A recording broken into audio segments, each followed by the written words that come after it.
are ready. I think they're ready.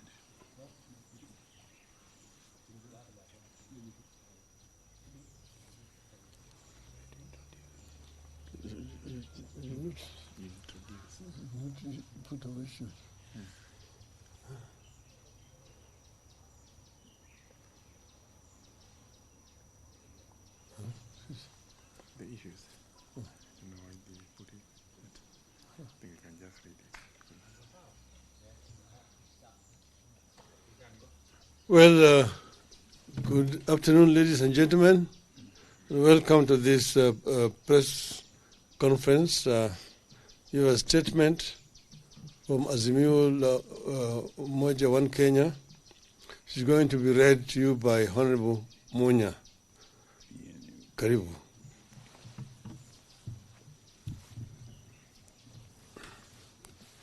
Yes, good afternoon. I'll read the statement. Our stand on talks to resolve crisis. Yesterday, Kenya Kwanza released a one-sided statement signed by Honorable Kimani Ichung'wah that they claimed to incorporate our views. We disowned the statement by Honorable Ichung'wah, as Mio had nothing to do with it. Its contents were those of Kenya Kwanza, their wish list. We wish to clarify as follows. 1, we remain committed to dialogue and a peaceful resolution of the social, economic, and political problems the country is currently witnessing and that threaten the lives of millions of our citizens. 2, in that spirit, we sanctioned a meeting between our leadership and that of Kenya Kwanza under the facilitation of His Excellency Olusegun Obasanjo.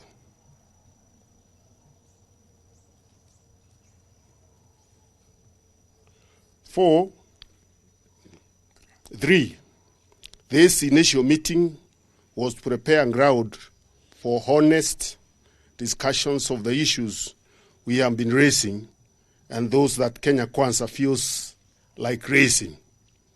The meeting was therefore a talk about envisioned talks. 4, we take this early opportunity to thank His Excellency Obasanjo for offering himself as a senior son of Africa and a global diplomat to oversee a peaceful resolution to the crisis here in our country. 5, we take note that Kenya Kwanza is trying to deny His Excellency Obasanjo's presence and leadership of the talks. That would be a very unfortunate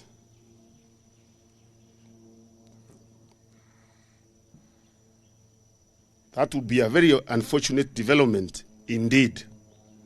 It points to Kenya Kwanza now institutionalizing the culture of deceit and taking it to the global stage.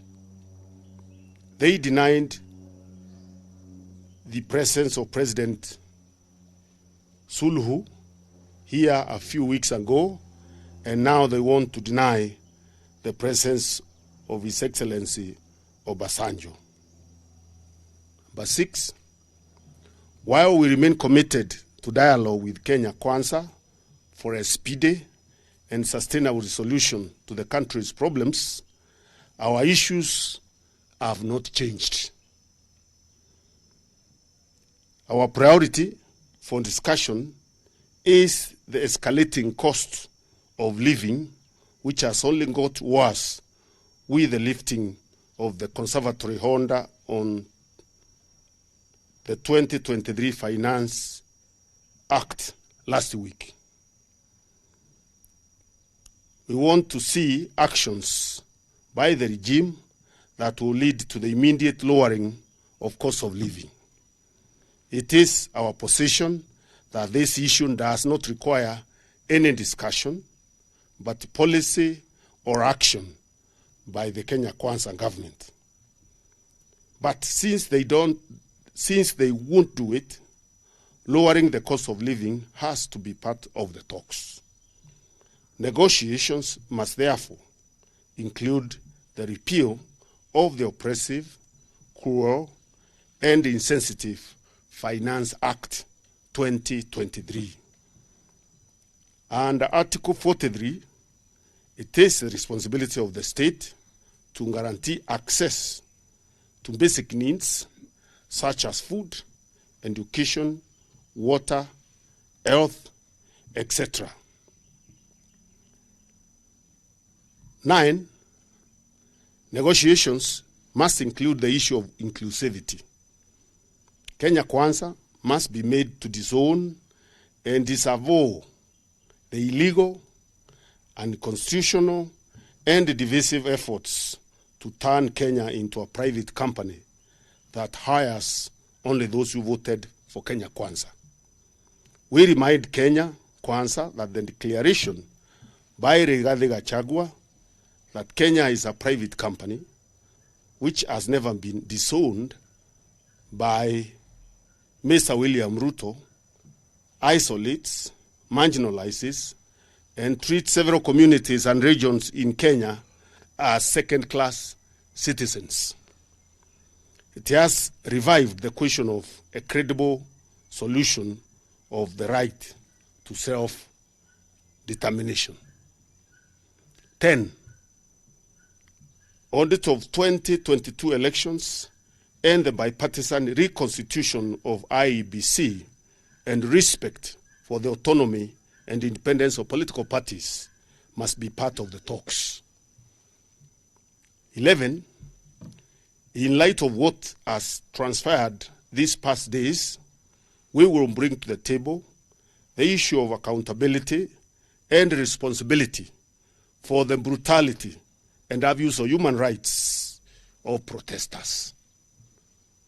12, it is our position that no party to these negotiations can and should determine for the other party what to raise and what not to raise. We will respect Kenya Kwanza's right to bring all its issues to the table, and they must also respect ours. Number 13, likewise, we expect Kenya Kwanza to have no objections to our priorities. 14, until we agree that each party has the freedom and right to bring its issues to the table, and as we continue to pursue discussion, we shall continue with our engagements with the people. That right is in our constitution. It has no basis for any discussion. We will continue exercising our constitutional rights of association, of expression, of assembly. We are not going to negotiate that with anyone. In the meantime, number 15, we appeal to the Kenyans to continue extending support to families of the victims of police brutality. The response has been encouraging. 16, in addition to the account number previously given, people can channel contributions through paybill number 880100.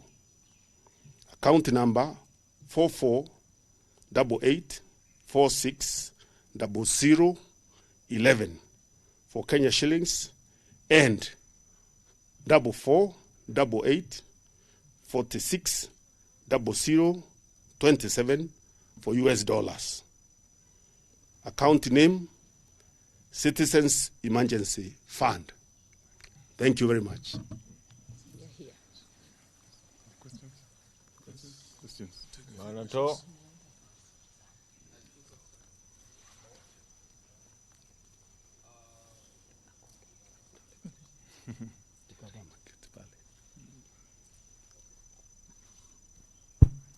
Okay, my name is Emmanuel Tor from KTN News.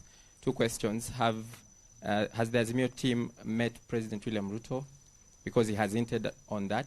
And number 2, have you come up with the membership of the 5 members of the 10-member team that is supposed to lead the discussions?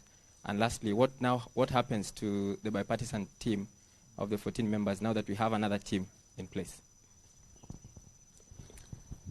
Yes, it's apparent from our statement that indeed there was a meeting chaired by His Excellency Honorable Obasanjo. And Baba accepted to appear in that meeting because of his respect for His Excellency Honorable Obasanjo. And as we have pointed out very clearly in our statement, that meeting did not conclude on any issues. It was a meeting to agree on when to hold the talks and how to hold the talks.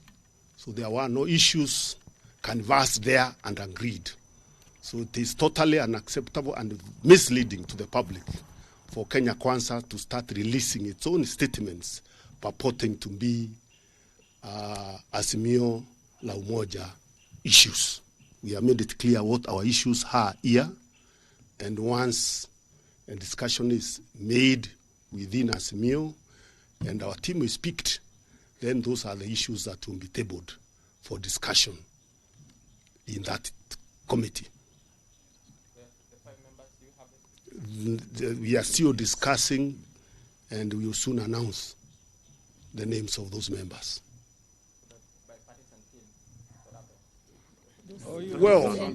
Well, remember we already announced that we disbanded that team, not because we were not ready for the talks, but because there was no good faith from the other side.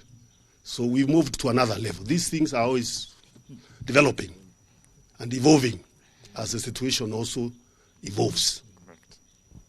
All right. I'm Sydney Chazima from NTV. I've looked at the list from Kenya Kwanza, and it appears they are reading from President William Ruto's memoranda that was sent to Moses Wetangula. There's something they're talking about, creating the office of the leader of opposition. So, in terms of oversight, how strong is this oversight office when it's getting the money from the exchequer? We have made it very clear those are their issues. Those are their issues. So you can ask them what they want to do with those issues. We have raised ours today. Their issues are their issues. Thank you very much. Peter Munya, one final question, Honorable. This is Abdikadir from Citizen. You have disowned the Kenya Kwanza statement, which largely outlines what they want addressed in the talks. And clearly then it's from the onset, it seems like the talks are already freezed before they even start. Then what's the point? And all of you are members of the country's political establishment, so are members of the other part. Then what's the point of even hinting at talks when you clearly have well-documented differences and there are Kenyans who are looking at you with bated breath over where the country is, deep systemic corruption, patronage, and failure by state officials to address what their problems are. And you, the politicians, taking the Kenyan people as a punching bag? First of all, talks are only talks because they are disagreements. Otherwise, if you don't have any disagreements, what would you be talking about?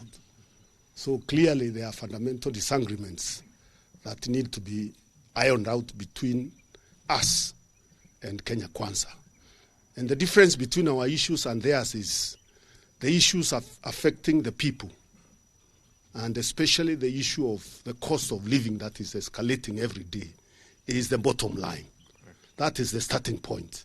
If there is no discussion on the issue of the cost of living and the bungling of elections by IEBC, I don't see, or we don't see as a team, what other issues we can discuss. And one final So that question. is where we start. The point of departure is cost of living. How do we collaborate? How do we work together to lower the cost of living so that Kenyans can have hope and can start living better lives than they're living today? One final question. We were here in 2007. It took the intervention of Kofi Annan the late and the international community to forestall a country that was on the abyss. I mean, here's Obasanjo again.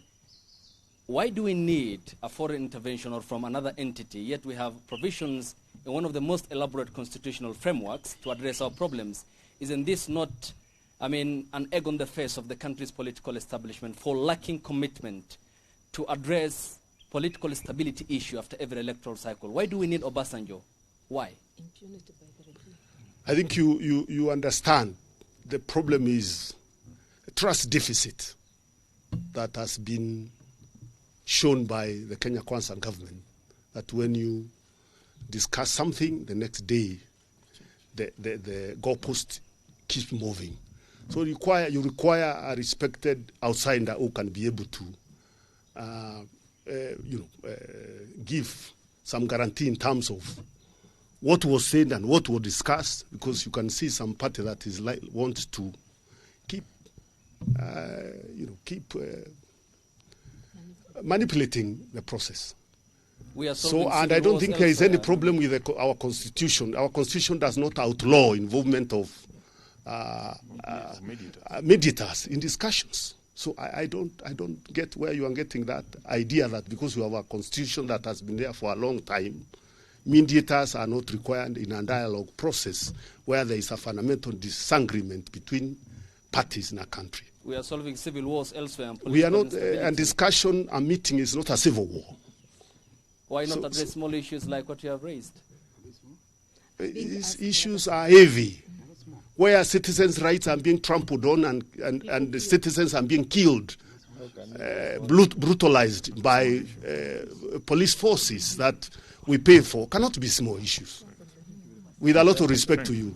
Thank you very much. That's okay.